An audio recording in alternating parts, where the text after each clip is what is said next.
Barcelona loses against Dortmund but qualifies to the semi-final. You know what genuinely just pisses me off? You know what genuinely just gets under my skin where I don't know how to react? Brother, it's like Barcelona finally lost a match. Barcelona finally trips up. Barcelona unbeaten streak has come to an end. We're talking about 23 games in a row. But I can't even sit here and celebrate it. I can't even sit here and troll you guys. I can't even sit here and make fun of anything because Barcelona is gone to the semi-finals. There is no point. It's literally just like Real Madrid's defense. There is no point because at the end of the day, no matter what I say here, they still went to the semi-final. And that pisses me off because for once they lost a game. And I can't even sit here and be happy about it. Dortmund! What have you bottled last night? Dortmund, you could have given us one of the greatest moments, if not the greatest moment in football history. If only you guys just locked in, man. You potentially went against the weakest Barcelona has been this entire season and you bottled it. You almost did it, but at the same time you bottled it, man. And I can guarantee Barcelona fans, you might not like this statement. I guarantee if you guys went against a stronger team than Dortmund, they would have beaten you this game. And you cannot deny that your performance this game was just not it, man. It's unbelievable that at last night in the other game, PSG versus Aston Villa, right? They put on the Europa League song instead of the Champions League before the match, putting the Europa League anthem, right? And you know what? I just remembered seeing that clip.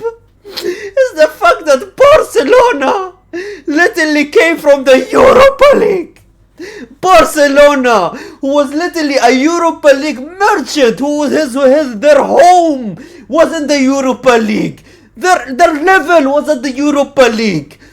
All they breathed was in the Europa League. They wished to win a Europa League, for the love of God.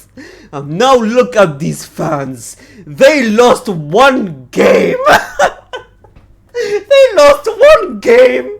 And they think it's the end of the world.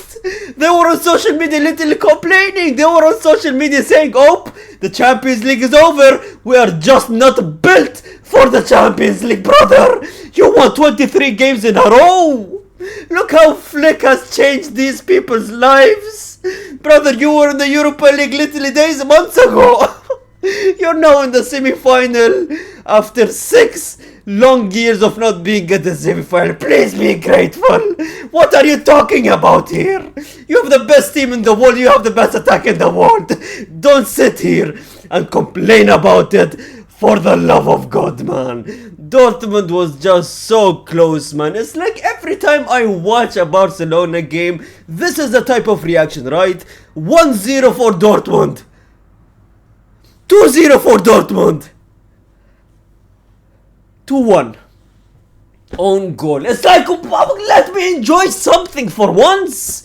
Hansi Flick, why do you do this to me? I've said it before, Hansi Flick has caused Real Madrid fans more nightmare than any other team in Europe. Any other player in Europe. Any other manager in Europe, man. Hansi Flick, just let us breathe for once. I was literally out there trying to celebrate. And then it went to 3-1. And I was like... And then 4-1, but it was offside. We were so close. We were genuinely so close. Imagine if Real Madrid went through beating Arsenal, doing a comeback, and Barcelona would have lost by a comeback. Oh my God. Guys, that would have been golden, man. That would have been pure gold, but we didn't get it, obviously. And did they even try, man? Did Barcelona even try in this game? Why were they wearing white shorts? I'm sorry, why were they wearing white shorts here? I still don't understand. Did they lose their shorts in the luggage coming here? Did they lose their shorts? And why were, this is a silly point, but why was their shorts so pure and clean after the match? It's like I always say this, they didn't even try in this game. They weren't even serious. Their white shorts was pure white. If you see my white shorts after I found out we're facing Barcelona in the Copa del Rey final, it's nowhere near as white as that. And then Hansi Flick goes in an interview and says we could have played better, but putting too much pressure on my players would be disrespectful to Dortmund. Brother, did you even try?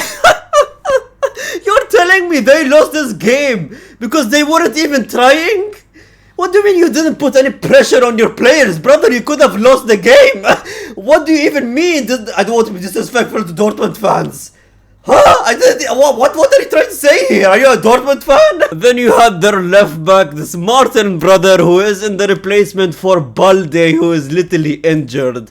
And I'm seeing some potential, ladies and gentlemen. I'm seeing some potential that we could eat less goals in the Copa del Rey final. Yes! Because this Martin brother, he is decent defensively, but seeing this game attacking wise in that left hand side, he is not that support that Rafinha needs. Balde is very good attackingly. Balde, he controls the ball very well, he attacks very well, he passes the ball very well, he does the overlap very well, helping Rafinha, right? But Martin, I don't see him as that same type of player as Balde, which just proved me last night that Balde is not one of the best left backs in the world, but he is probably the best left back in the world, man. And the good positive here is Araujo. Araujo, ladies and gentlemen, you could say had a stinker, but there's one moment where he saved Barcelona with one tackle. But you could say Araujo, he bottles it in the knockout stages of the Champions League somehow. I don't know why. Something gets to this brother, and Juve literally were willing to pay 60 million for this brother, man. I don't know. Barcelona, that's life-changing money for you guys. I mean, you barely have any money, brother. That's life-changing money right there. Araujo is not that elite in my opinion, brother. 60 million, I think you guys bottled it for not giving Juve 60 million and taking 60 million for the Araujo, man. Pedri, Gonzalez. Pedri. Barcelona's entire team were genuinely like not calm enough. They were shaking, they were trembling, they were not doing good enough before Pedri came in. The fact that this team needs Pedri, like Pedri is literally the gel that is keeping Barcelona, all of this Barcelona team together, man. The fact that I said last episode that if Lamine Yamal doesn't play good, Barcelona doesn't play good. There is some truth to that, but when Pedri doesn't play, Barcelona doesn't play at all, man. It's just so obvious. When Pedri came in the 60th minute, I believe so, the team just changed. Barcelona became more calm. Barcelona just became better in a way. Barcelona were more comfortable on that pitch. Pedri's influence to this Barcelona team should be talked about, man, because this is what a key player means. The definition of a key player is what Pedri is to Barcelona, man. And the fact that apparently rumors, I've seen a lot of tweets from this, that they were chanting Pedri's name in the away game as well. In Dortmund Stadium, and they were chanting Pedri's name. And you know what? For once I will sit here and not rage about it, and I will say this was genuinely deserved, man. Pedri is unbelievable, man. Again, I will say this, you don't need an assist, you don't need a goal to your name to prove yourself how good you are as a midfielder. And this season just opened my eyes, in my opinion. This season opened my eyes to how good Pedri is, man. I have to give him his flowers. I have to give him his flower. And people caught up to this one interview from Javi, man, which he said the team with Pedri is one thing and without him, it's another. But anyways, what a night from the Champions League. You know what? Aston Villa almost coming back and Dortmund almost coming back in this game, giving me a bit hope. Not a bit, I know Real Madrid is going to do a comeback against Arsenal. Arsenal fans are probably shaking now after seeing these two games. And I did a predictions video. I said PSG is going to win this game, and Barcelona is going to win this game. None of them won, but am I the jinx? Yes, I am. Thank you so much, ladies and gentlemen, for watching. Oh boy, Arsenal, we are coming for you. Arsenal, we're going to do a comeback. Arsenal, you saw these two games, Aston Villa and Barcelona's game. You saw how many goals were being scored here. What makes you think we will not do a comeback? We will see you, Arsenal. Thank you so much. Subscribe if you're new to the channel. Like the video, comment down. I see every single comment. And gracias.